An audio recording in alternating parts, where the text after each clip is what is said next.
Maka selesai dari matan yang telah kita baca di pelajaran yang lalu. Kemudian kita masuk kepada matan yang berikutnya. Setelah kita mengetahui bahwa definisi al-adalah, dia adalah pujian kepada rawi yang kembali kepada al-adalah dan dhabt, dan dari pujian itu mengilzamkan dia diterima hadisnya. Dan yang diterima hadisnya dua tingkat, hadis yang sahih lidatih dan sahih lidatih kembali kepada dua rawi, ima derajat imam, ima derajat sahih ataupun thiqah. Dan yang kedua derajat hasan lidatih, dan ini masuk kepada rawi satu jenis saja, rawi yang saduq la ba'sa bihi. Kemudian berkata al-muallif rahimahullah,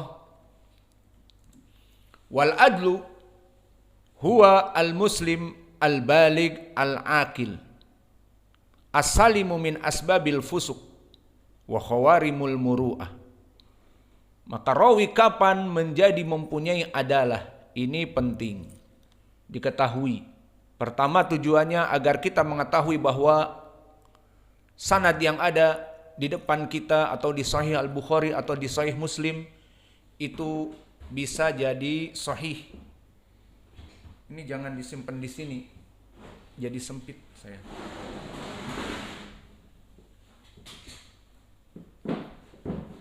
Maka yang diinginkan rawi thiqah mempunyai adalah dan dhabt. Pertama, adalah itu apa? Seseorang disifati adalah, tadi saya bilang kembali kepada agamanya, maka seseorang mempunyai adalah, dia harus pertama syaratnya adalah al-muslim al-balig al-aqil. Fal Islam wal bulugh syarton lil ada walaysa bisyartain litahammul. Pembahasan yang pertama tentang muslim dan usia yang balik. Dua syarat ini bagi seorang dinamakan mempunyai adalah. Maka rawi misalnya di dalam hadis Al-Bukhari yang kita baca disebutkan haddatsana Musaddad. Maka Musaddad ibnu Musarhad ibnu Musarbal ibnu Mustawrad misalnya rawi yang dia imam, namun kembali kepada ta'dil para ulama, dia kembali kepada adalahnya, diterima. Maksudnya bagaimana? Dia seorang muslim dan dia seorang balig. Syarat muslim keluar padanya kafir, maka kafir tidak diterima khobarnya. Kedua, al-balig, dia harus sudah balig, ma'ruf. Al-aqil, dan makna dari akil dia orang yang berakal. Keluar dari ini orang yang gila, ataupun akalnya kurang, autisme, ataupun yang antum melihat bagaimana orang-orang yang akalnya sudah tidak bisa untuk diambil khobarnya. Bahkan rawi mukhtalid seperti Atha ibnu Sa'ib. Sebelumnya dia hafalannya kuat, namun setelah dia pikun maka dia didhaifkan. Barang siapa yang mendengar setelah dia pikun hafalannya rusak, maka tidak diterima. Dan barang siapa yang datang kepadanya sebelum pikun diterima. Seperti riwayat Hammad ibnu Zaid dari dia diterima. Dan Hammad ibnu Salamah datang setelah kepikunannya. Seperti itu. Maka seorang muslim dan sudah balik dan akalnya penuh, dan nanti setelah itu asalim min asbabil fusuk, selamat dari sebab kefasikan. Kefasikan macam-macam. Mulai dari kefasikan dia minum khamr, kefasikan dia makan riba, kefasikan dia berzina, berhubungan suami istri tanpa sah resmi, ataupun yang lebih parah dari itu, dan itu yang dianggap remeh, berdusta. Maka berdusta, please, kalian para thalabul ilm di sini jauhi dusta. Karena dusta ataupun kadzib telah datang hadis yang muttafaqun alaih dari Abdullah bin Mas'ud. Iyyaka wal kadzib fa inal kadziba ya'ti bil fujur wal fujur yahwi ilan nar wala yazalu nas yakdzibu hatta kataballahu alaihi kadzaban. Berkata Rasulullah sallallahu alaihi wasallam, perhatikan, jangan angguk-angguk tapi tukang bohong. Kalian akan menyesal dengan kebohongan kalian. Diusir dari pondok, tidak dipercaya juga di rumah, pulang ke rumah, dan juga dibenci oleh orang-orang yang ada di sekitarnya karena berdusta. Maka Nabi telah mewanti-wanti, iyyaka wal kadzib. Awas, jangan kalian selalu berbohong, melaksanakan kebohongan. Karena kebohongan ya'ti bil fujur. Semua fujur, dosa-dosa datangnya dari bohong. Mulai dari dosa-dosa yang tidak menyelisihi syariah, hanya menyelisihi dari peraturan seperti peraturan pondok. Jangan tidur di atas jam 10, jangan main HP, jangan main game, jangan keluar tanpa izin, jangan, itu hanya aturan. Tapi itu juga tujuannya untuk kebaikan. Atau bahkan yang berhubungan dengan sholat 5 waktu yang wajib di masjid. Sudah sholat? Sudah, padahal belum. Itu masuk kepada perkara kebohongan yang besar. Ataupun peraturan-peraturan yang ada dilanggar, itu juga kebohongan. Semua fujur, baik permasalahan yang berhubungan dengan aturan di pondok, aturan duniawi kita katakan, ataupun bahkan syariah seperti tadi. Belum sholat bilang sudah. Tidak sholat berjamaah di masjid bilangnya sholat di masjid. Maka al-fujur semua menyelisihi aturan hubungan manusia ataupun aturan dari Allah yang wajib, dan nanti hubungannya dengan perkara-perkara yang berhubungan dengan kemaksiatan. Seseorang pacaran, ketahuan, dikatakan, oh tidak, itu adalah adik saya mengantar adik sekolah, diantar pakai motor, saya mahramnya. Misalnya, al-muhim, semua dosa-dosa kecil dan besar dan menyelisihi aturan, semuanya berjalan lancar dengan dusta. Maka kenapa Nabi Muhammad mewanti-wanti, iyyaka wal kadzib, awas, yang selalu berbohong, tobat. Semua orang memang tidak sempurna, namun beda antara orang yang bertobat dan terus-menerus dalam dosa. Maka orang-orang yang berbuat dosa sudah kebiasaan lisannya untuk berdosa. Dan antum tahu kenapa di hadis disebutkan ya'ti ilal fujur, semua dosa-dosa besar bahkan sampai kesyirikan. Bahkan sampai orang itu melaksanakan pergi ke dukun untuk cari selamat, dia akan berbohong. Tidak ke dukun kok. Aku memang keluar tapi ke tempat ustadz. Padahal dukun misalnya. Karena berbohong. Maka masuk kepada kesyirikan, dibela dengan kebohongan. Masuk kepada pencurian, merugikan kaum muslimin, mencuri barang muslim, saudaranya, maka dia akan berkata bohong.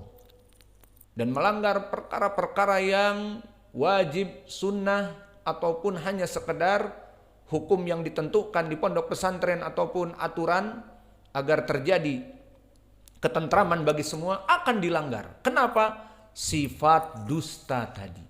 Dan yang jadi parahnya sifat dusta ini, banyak orang yang mengidapnya namun dipikirnya, alah biasa, bohong aja lah, biar selamat. Ayo sekarang keluar yuk, kita merokok di luar pondok. Jangan, nanti ketemu sama pengurus ataupun sama ustadz, nanti gimana? Gampang, kita kan punya jurus. Apa? Bohong. Bilang aja, kita ke WC kok. Kita ada di situ di bawah pohon itu. Semua orang juga melihat tadi. Padahal dia ke kebun merokok. Atau mencium sesuatu yang bisa fly. Banyak orang-orang membuat fly dengan lem Aibon katanya. Fly yang murahan. Fly ekstasi mahal, ya udah lem Aibon. Subhanallah, kita nggak tahu lem Aibon. Taunya untuk sol sepatu, dijadikan untuk fly sekarang. Itu zaman kita belum kezamanan itu. Maka kesimpulannya, mudah melaksanakan yang demikian, merokok dan sebagainya. Kenapa? Nanti kalau ditanya, ya bohong saja. Akhirnya kebohongan terus menyebabkan dia fujur. Melaksanakan bahkan pencurian, bohong. Sudah jelas dilihat saksi, dia mencuri, bohong. Enggak kok, itu barang-barangnya ada di lemari punya orang. Al-muhim, ditimpa semuanya dengan kebohongan. Maka ini ucapan Nabi SAW, iyyaka wal kadhib, fa inal kadhiba ya'ti ilal fujur.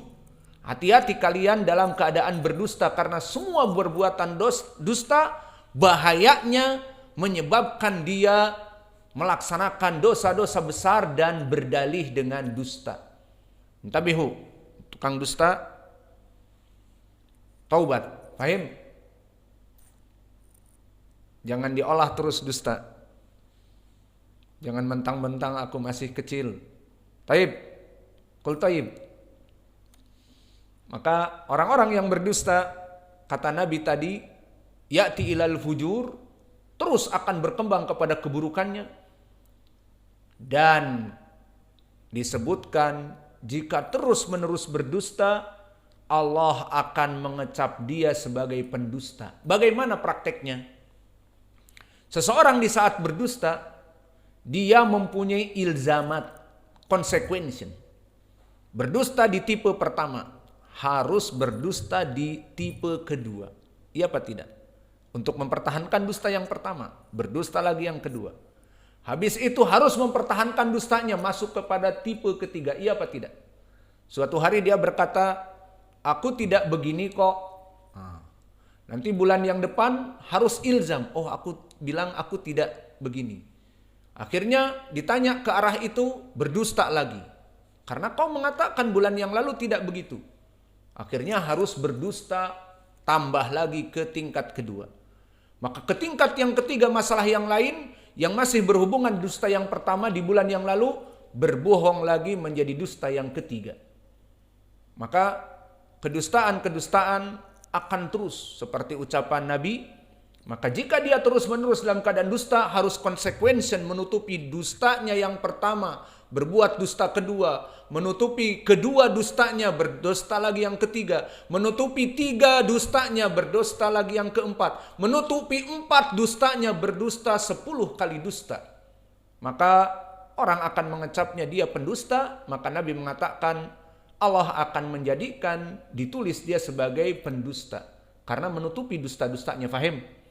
Bagi orang-orang yang biasa berdusta, apalagi yang masih kecil, jangan bangga. Aku masih kecil kok. Lah, kalau kalian terus berdusta, nanti setelah besar pun kalian sudah menjadi pendusta besar. Maka yang berdusta sekarang umurnya misalnya 20 tahun, 17 tahun, ternyata setelah dicek tukang dusta di pondoknya dari semenjak dulu. Dan ternyata dia diusir dikarenakan masalah dusta.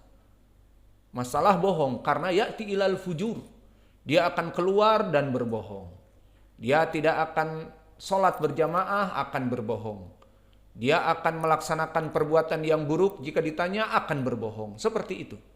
Berbeda dengan as-sidq. Maka Nabi mengatakan setelah itu, wa alaikum bisidqi fa inna sidqa ya'ti ilal bir wal bir ya'ti ilal jannah. Maka barang siapa yang sidq di awalnya, maka dia itu akan membawa kepada kebajikan. Bagaimana gambarannya seperti tadi?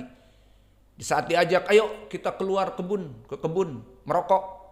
Enggak nanti ketahuan sama mata-mata ustadz, ketahuan sama pengurus, ketahuan sama kakak senior kita. Karena di sini kita menginginkan senior cinta kepada junior, membimbing junior. Bukan takut. Seperti dari seseorang di antara kita atau 2 orang takut, baru memberikan persaksian setelah selesai kejadian. Takut apa? Kamu takut dari orang yang berbuat buruk ini dari temanmu atau takut kepada pengurus atau kepada mudir? Kita bisa langsung usir orang-orang yang tidak mau diajak kerjasama. Bahkan kalau di polisi, detektif, diminta interogasi kemudian malah membulet, bisa ditangkap sebagai tersangka.